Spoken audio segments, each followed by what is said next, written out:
ndeke woni ɗum adaa o ko naatde e kulol Allah en ko ɗon heɓirte o sifii ɓen ɓe Allah noon o wi alladina ko ɓe ngannduɗaa yunfiquna amwalahum yunfiquna ɓe nafga jawɗele mumen e deftaare Allah fi sarra'i wa darra'i e sahaa mo newi e woodi e sahaa mo caɗele ngoodi fof kam ɓe mbaɗa heen so tawii yaaji e mbaɗa haa heewa haa sene faaɗi e mbaɗa heen kam fodde makko wala kawana min o gayda mottooɓe tikkere so ari joomum ko muusi haɗa wata anndi joomum metini sabu nen mofti kerde e nden muɗum haa wona juɗɗi yaha tinde tikkanaama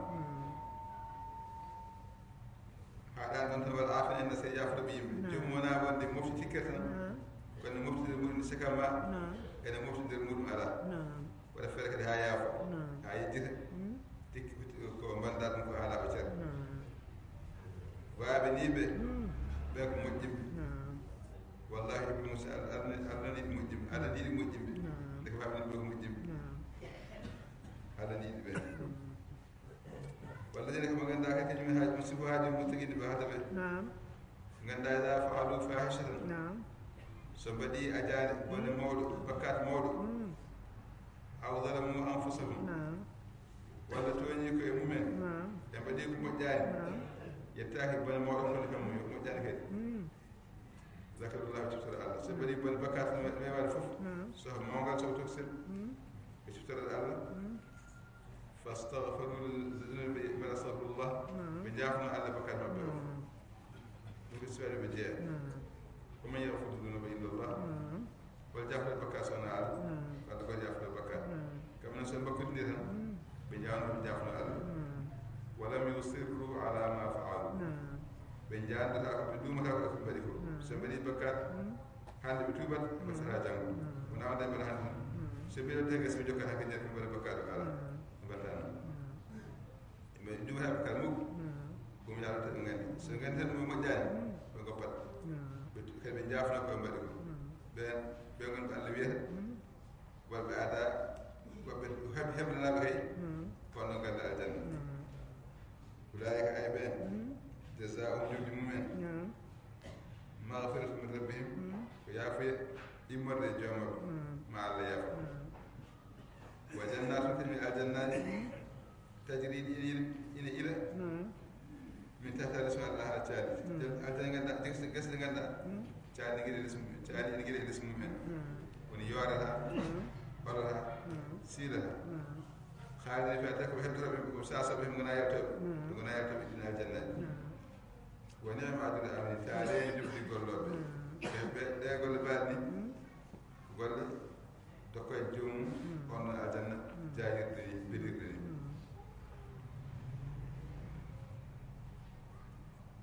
e ɗum ɗo ko lombere wonno ko haalno haala issa Uhud gadatu Uhud ko e nder hen ko lombi hen ɗe gueɗe yimɓe ƴetta riba en yimɓe jaafondir en yimɓe moƴƴodir en yimɓe tinne reta bone bakkaruji en ɗum fof ɗum ɗum nder sabu fof leydi gotirɗi tan a yaha gadda halat min qablikum sunanu ɓurtani kadi ko haalno affaire Uhud o o wii laabi kewɗi ɓenni ko aadi o kefragal laabi kewɗi kefraɓe ko aadi o ko batta fof ɓen ɗon heefereɓe Allah nango yimɓe halkiɓe fasiru fi ene jeehe leydi he fonde ɗundaade kayfa kana tukal holno heefereɓe fennunoɓe holno cakkitori holno sakkinoɓe waano wadde firti ɗo so tawi on poolama hannde firtani Allah jigani heefereɓe dow moɗon wonaade Allah ne yiɗiɓe nde koye dow mo ala on mbaɗɗon to ono ɓurɗade no foorede kono heefereɓe kay ko habdiɓe Allah kabdi Allah kabdi maɓɓe tan Allah kaɓo e maɓɓe tan haala bayanul linnas oɗo ɓuɗan ko kollo yimɓe ko laftino yimɓe ko communiqué kollo yimɓe ɓe ne haalni yimɓe haalaɓe ceerno o hudan kadi ko peewal ko tindinoore hollore laawol o mbaɗi to kadi ko waaju iwtiri wonde ɗin muttigi wonde hulɓe Allah wonde rentoroɓe ɓurano ko kolliroo ko kumpitoo ko kollo laawol kadi ko waaju wande yimɓe rentoroɓe wala tahinu woto lo e wala tahsanu woto cunnuɗe e ko heeɓi on ko pour on poolama hannde woto addan on loode kadi pour wonimo mbaraɓe woto cunnuɗe e heen wantum aadama ko onon keedi dow onon gon ɗuɓɓetoɓe onon keedi dow ɗin kuntumum sey ko juuɓe gandu ko onon keedata dow ko muñitaɓe noon in yam saskum qarfun so tawi gañade keeɓi on hannde on gañama hannde on mbaɗama foy masagama otomito yimɓeɓe hefre haɓɓoɓe muɓe ɓenne memino ɓenne gañeɗe muusi keeɓinoɓe hon ɗum kono ko mbaɗno hannde ko e mbaɗnoma ko on no mbayinoɓe ko way noon kono ayi o mbaɗiɓe hatta ɓe garti ngol laawol baddirde wonnode on mbariɓe on gañiɓe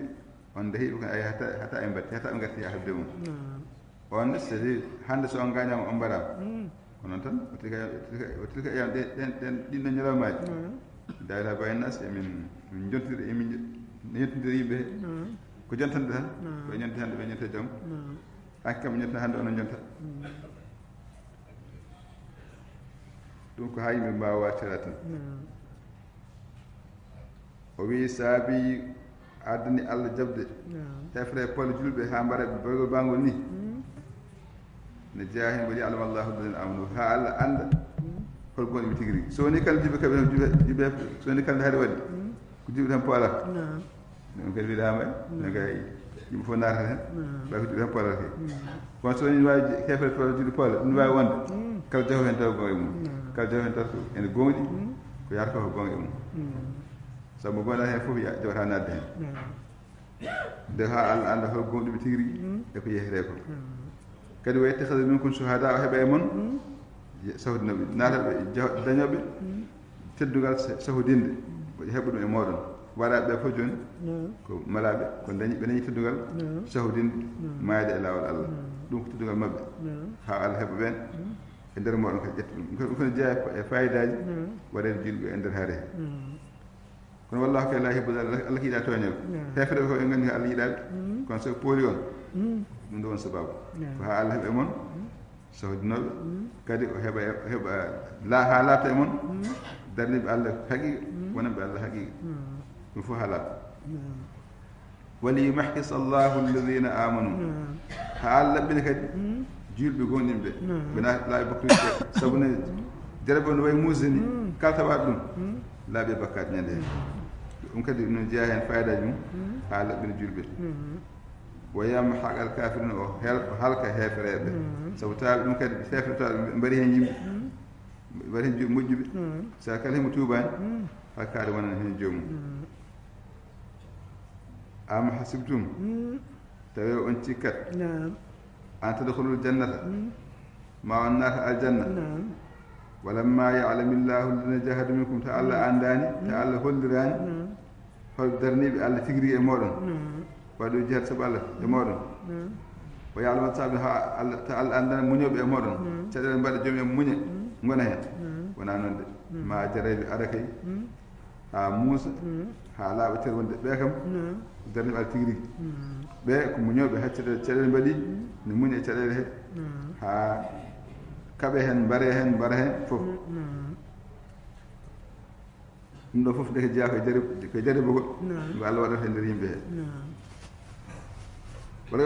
wala gaɗa kuntum te noon on goni hanki tan taman nownomata oɗon gooɗe mayde no gawde tagi hade mum hawde e mayde sabune joni ne mbiyatno hanni min dañi ñalawma mbaɗo yoma badiri ni hanni min dañi ñalawma mbaɗo yoma badiri sabu badiri waraɓe hemɓe nde haala ɓuuri mum nde keeɓi nde ɓe mbi est ce que goto hanni nde enen dañi hono ñalawma en mayani hen malɗen ɓeɗo mallirani oɗon mbiyatno ni hanki tan hande polno tan gara oɗon goyta fagata akimo joni on jii ɗum on jii mayde nde sabu harne on ji waraɓe nder moɗon ɗon jata mbano warede hen kono Allah dandi on jiiɗi wan tun tan ɗum tawa ɗon daara ɗon jeera guite moɗon on jiiɗi guite moɗon so tawi o noon noon koko saabi dog ɗon prantoɓe ɓe mbiɗo on mbiɗo on jiiɗi hannde dañi hono ñala mbayne mayani hen wadde ko dogo toon on prantoɓe hannde hara heeƴi ha wiya nelaɗo waɗama Aboubacry waɗama kaari waɗama ne haale dandoɓe joni ɗum nde wiya noon de naka ɓe mbi señalaɗo mayi kay ala mbattude diine hanke jalte diine paate diineji moɗon Allah wi wa ma muhammadun illa rasulun muhammad ko nelaɗo tan de o wona goɗɗum o wona Allah o wona deftere ko nelaɗo tan kada sadu kam rusul nda benni ko adimu nda be benni ko adimu ko nelaɗo goto mabɓe ko goto mabɓe a fi mata tawi so maayi awgutel walla o waɗama tan ngaratu ala gafo on jalti on udduti caggal so tawi nelaɗo maayi tan on gonta hefere non foti wonde Allah dewete ɗo kenan ɗo on mayani kañum wa man yangadib ala aqibayhi kal duttiɗe caggaliji mum duttiɗe caggal fatito on e keferagal falan yadur Allah shay'an on lorta Allah hay batte on lorta Allah hay batte on lor tan ko hoore muɗum no wawa lorde Allah ay ɗum fof ko waajuji ko waajande nde ganduɗa no ko yimɓe janggo no gandan jarat sabu ma ɗum waɗoy ko maayi yo so maayi kam wasonde jarabi ha wona hen jaltidini mumen wa sayajzillahu shakirina ma Allah yoɓ mantaɓe Allah ɓe mantirɓe Allah tabidde e diine mumen jarabi kala e waade ɓe keddi e diine mabɓe he ɓe ko mantuɓe Allah ɓennoma Allah yoɓ ɗumen wa ma kana li nafsin hananani fittanu anta muuta mayde illa biidnillah sana sakto Allah fittanu wawa mayde sana sakto Allah yamiri mana kala neɗɗo maayi fitti ko Allah sakiri ko Allah yamiri yo maayi on saaha ɗon ɗo Allah yamirani yo maayi wona maayo ko hunde musu fof noon o maayi tan si Allah yamirani yo maayi mayimre Allah ya mayimre Allah artan nde joomum maayi ɗum noon kitabam ajalan koko winda e te ko waɗa happu ma happo yonta hande joomum maayi ɗon ɗo happo yontani joomum maayata sa happo yonti kadi joom waadade maayi tan ɓennata ɗum waɗi woto jiiye joomumen maayi tan mbiya on doga ala ɗo ko mayannoɓe tan ha sintade waɗano ko mayannoɓe tan o mañiri sawaba duniya kala mo ganduɗa on haaju mum fandal mum tan ko jubde aduna ɗum tan woni haaju makko kanko ni wittiminama min gaddinamo hen fodde ko yeeɗa e aduna ko amma lahara ala hen gueɗal saabu ala hen haaju ɓaw golnan lahara o ala hen haaju ala hen gueɗal aduna makko min dokkamo kala ko sohli ga kala ko golli ga mbiyomo ga aduna he o mañiri saabu lahara kala no jiɗɗo jubde lahara ndi mo ganduɗa haaju mum ko lahara ko watte ko fof ko juulata ko gollata ko haɓete ko fof haaju makko ko lahara mi wittimina on min gaddina ɗum hen min jogori lahara wasnadi sacre ma min jaɓ mantoɓe ɓen ma jiijude guiɗa aduna ha lahara fof wa kayyin min nabiyin wi annabi utila maahu ribbiyuna kathirun warda e mum o warda e dante kewɗe wi annabi to yano e jihadi kañum jaati wara yimɓe heewɓe wondi mum mbara kono foode fama wahanu ɓe lo'ani lima asabahum sabu ko heeɓiɓe fi sabilillahi ilawal Allah ngol ko caɗake ɗe adnaɓe loode adnaɓe yetta caggal annabaɓe mbarama hen mum mbarama hen kono adnaɓe loode wama daufu ɓe lo'ani wama stakanu ɓe koyki ɓe koykina ɓe koyani mbiɗa feere ha ɓe koyi ɓe janki hen naki hefreɓe ɓe janki hen naki ɓen ha en koye maɓɓe hujjaji ɗi goddata saɗiji ɗi mbawa wonde ɓe jaɓani ɗum ɓe jata hen ɓe kaɓoya ha pooli walla ha mbaɗa ha ɓe laaɓi kono ɓe jaɓani koɓe jankinnade hefreɓe wallahi hibbu sabi Allah yiɗi muñal Allah yiɗi muñal woto huɗum seeɗa tan jatira caggal ala muñ nanga hati jaha he ma Allah wallu joomum tewa ma kana qalum ala kono haalɓe kamɓe caggal ɓe mbaɗama annabaɓe mbaɗama yimɓe heɓe mbaɗama hen fodde heddiɓe hokkone haala mumen illa an qalu sanaɓe mbi rabbana ghfir lana dhunubana ɓe mbi e Allah joomum amen ya yafmin bakruji amen ya yafmin bakruji amen wa israfana e ɓurte way kono yeybade amen fiyawna geɗe min yeebima geɗe men ha ɓurti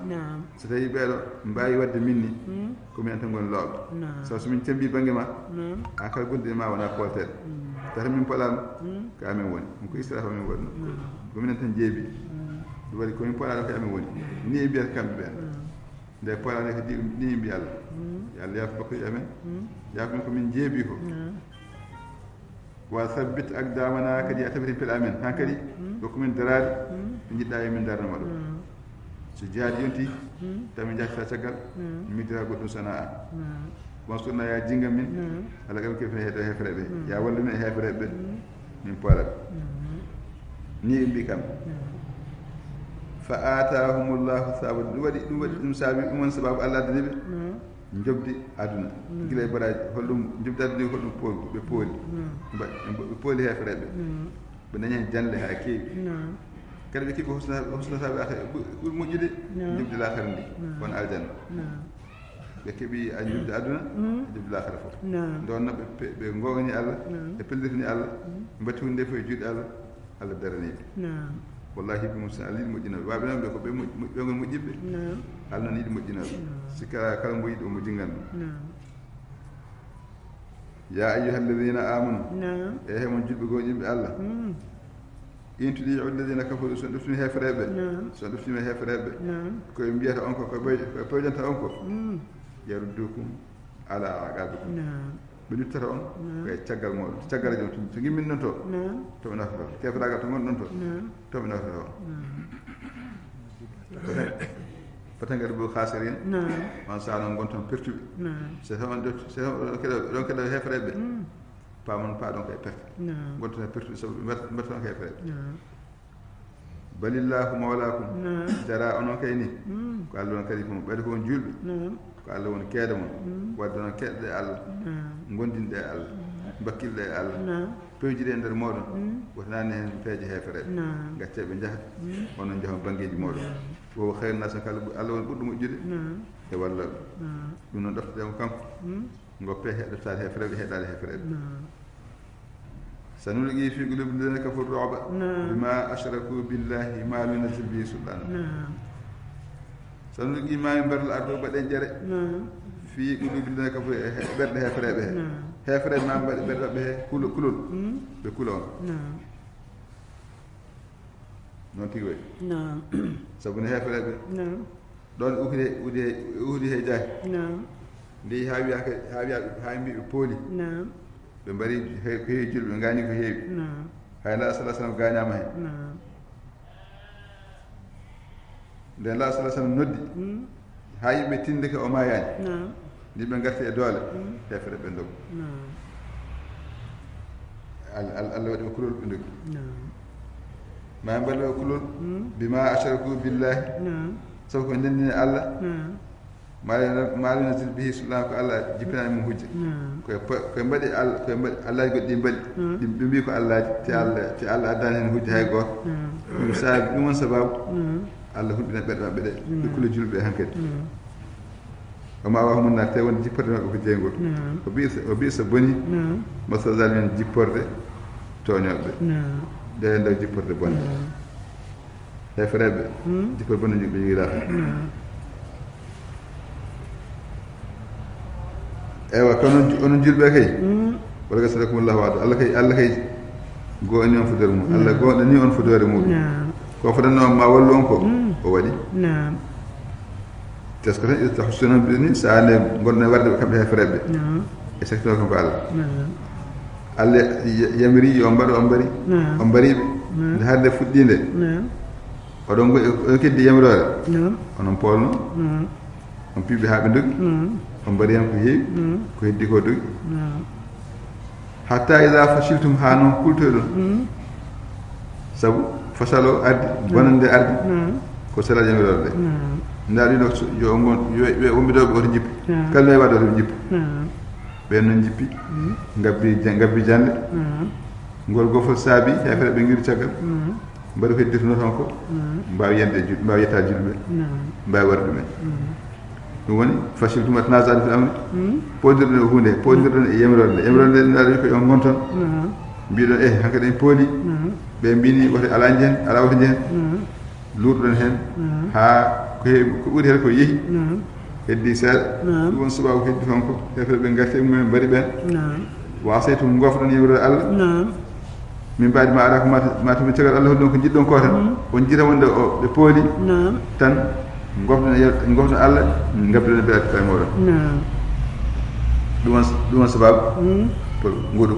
polgu min ko wone moon man yiri duniya mo ganduɗa haaju mum ko aduna ganduɗa sohla mum yiɗi ko dañde hen ko tan dañde ngaluuji ɗi ɗum jomum sohli wona Allah kono min ko wone moon kadi mo yiɗi ata mo ganduɗa haaju mum ko laakara mo ganduɗa haaju mum ko laakara ay ɓen ɓen kam jaɓani jippade toɓe goni ha ɓe mbaɗa koɓe jippaki summa sarafakum anhum ɗum saabi nde wonno won hen ganduɗa haaju mum ko aduna ɗum waɗi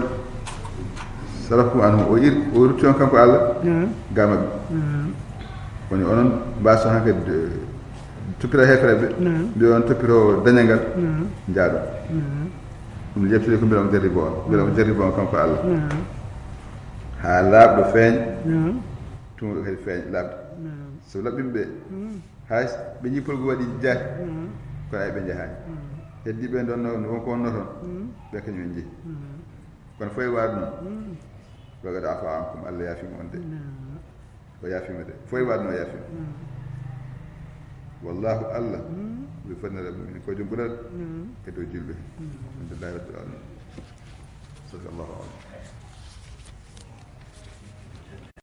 alayhi rabbil alamin sallallahu alayhi بسم الله الرحمن الرحيم عن جابر عن النبي صلى الله عليه وسلم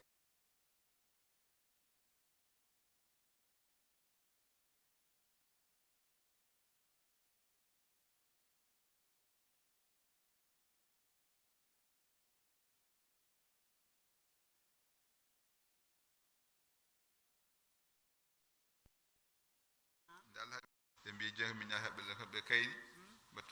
battunum nebam ɓe jeeyi ɓe ñaami huuɗaɓe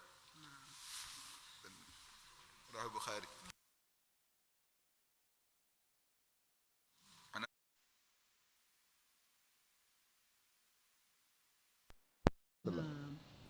kayit on ɗon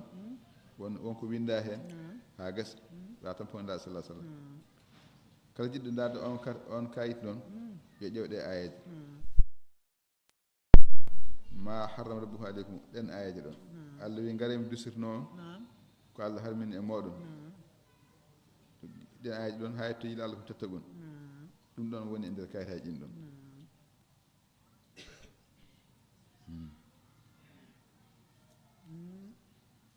woni hen ko woto ndende woto mbadde Allah haybatta woto mbaɗ Allah goɗɗo yon ɗiggan jinnaɓe ɓe yo moƴƴamɓe no feewi woto mbadde ɓiɓɓon sabu hulde basal sabu minen ngarti minen jeɗata min jeɗataɓe woto ɓalluɗe gueɗe bonɗe ko suuɗi hen eko feeñi woto mbaɗe fittanu ɗum Allah harmini sona e dow gonga ɗum Allah wasi en mbeɗon nden to mbeɗo jogo hakkillaji ayi ɗen jokki ɗen aji kalɗon ko ɗum woni kayitaji he ɗum woni en kayit mo la sa wonna tan pumuɗum o rawa Tirmidhi bi sanadin hasani qala Allah ta'ala yawma ya'ti ba'du ayati rabbika la yanfa'u nafsan imanuha lam takun amanat min qablu aw kasabat fi imaniha khayra Allah wi yawma ya'ti nyande arata ba'du ayati rabbika hunde e maale joome won maale Allah garoje la yanfa'u nafsan imanuha hankati caggal toon so tawi fitani wini gonɗen caggal toon won iman nafatandu haydara ɓay kadi to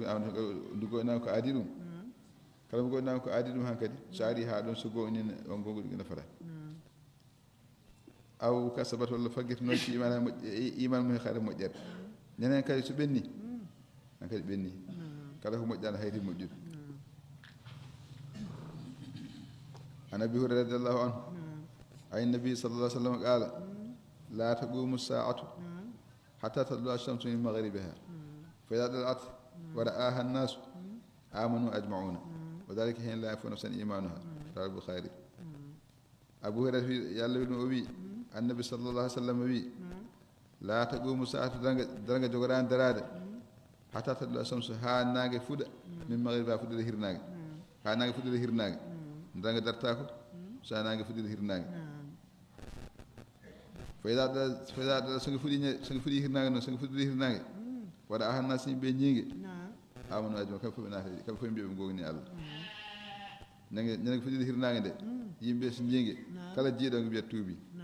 نات الإسلام هنكد kono wadalika ɗum noon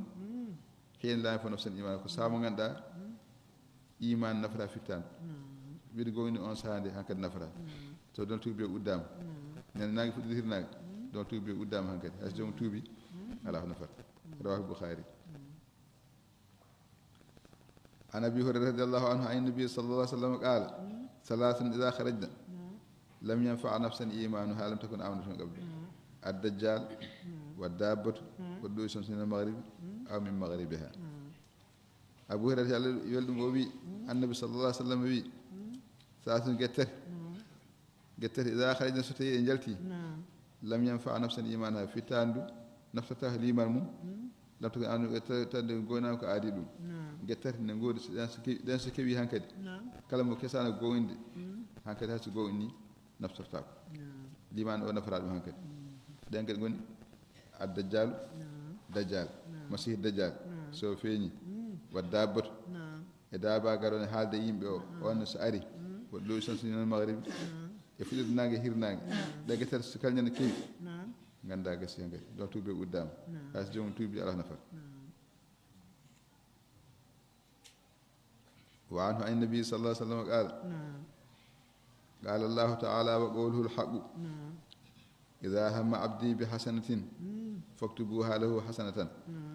فإن عملها فاكتبوها له بعشر أمثالها وإذا هم بسيئة فلا تكتبوها فإن عملها فاكتبوها بمثلها فإن تركها أو قال لم يعمل بها فاكتبوها له حسنة ثم قال من جاء بالحسنة فله عشر أمثالها ومن جاء بالسيئة فلا يجزى إلا مثلها وهم لا يظلمون.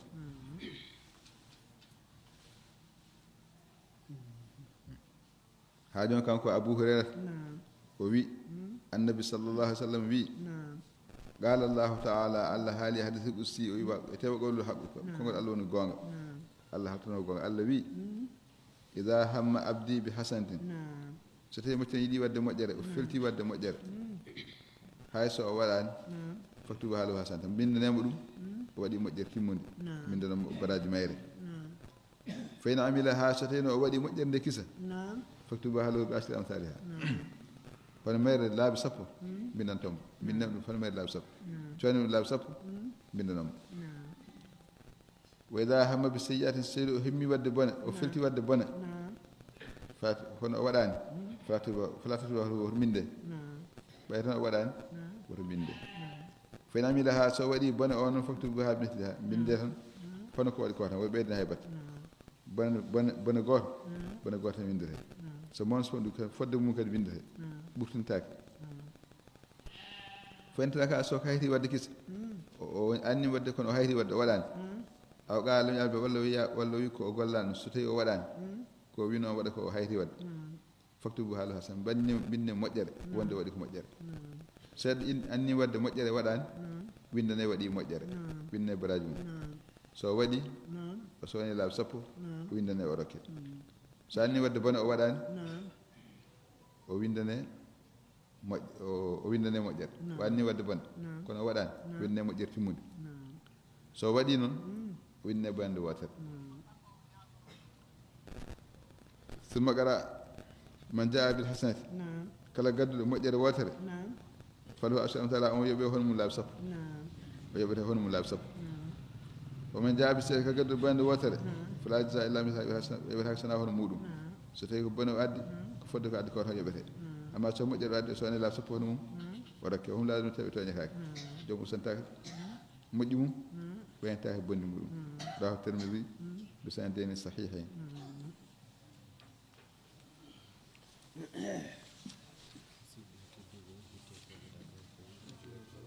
فاتحة صلاة الفاتح.